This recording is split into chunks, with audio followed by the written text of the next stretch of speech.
Hey everyone, welcome back to the channel. Today I'm going to show you how to instantly filter and shorten your Power BI report, so you only see the items that actually matter to you, all by using a simple list-driven approach.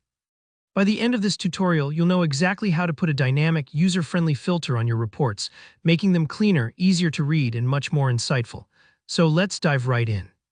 First, let's start with the foundation, your sales table. Imagine you have a list of products, things like laptop, mouse, keyboard, each one sorted into categories like electronics, clothing, or grocery, and then paired up with their sales numbers. This kind of data structure is pretty common in real-world businesses, whether you're tracking sales in a tech shop, a clothing retailer, or even a grocery store. It's this table that forms the heart of your report, but here's the thing. Showing everything at once can get overwhelming. If you have hundreds or even thousands of products, it's easy for users to lose track of what's actually important to them. That's why we're going to model our data just a bit further.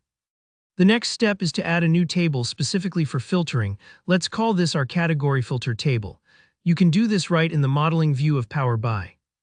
Go to the Modeling tab, click New Table, and here you'll enter a formula that basically lists out just your product categories, such as electronics, clothing, and grocery.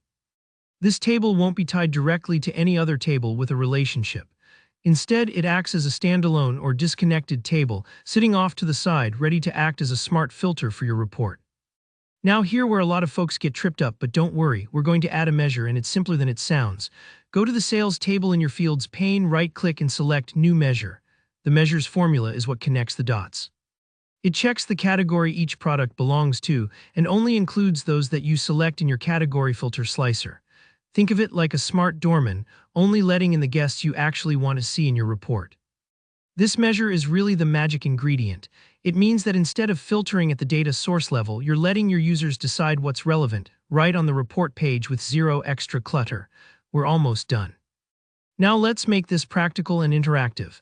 Add a slicer visual to your report and set its field to category filter category. This gives viewers a quick and intuitive way to pick exactly which category they want to view. Next, add a table visual. In it, drop in your sales product column so you see your list of products and add the filtered sales measure you just created. This way, whenever you make a selection on the slicer, your table instantly updates to only display the products and sales that match your chosen category. For example, choose electronics in the slicer and you'll see only laptop, mouse, and keyboard on the report. Pick clothing and you'll see just shirt, jeans, and shoes. It's a super fast, easy way to shorten your report, keeping it crisp and relevant, especially as your data grows. And that's it. You've just built a powerful list-driven filter using a disconnected table and a simple measure all within Power BI. This approach keeps your visuals focused and your users happy. If you found this tutorial helpful, don't forget to give it a thumbs up and let me know in the comments if you have any questions or want to see more Power BI tricks. Subscribe for more tutorials just like this, and I'll see you in the next one.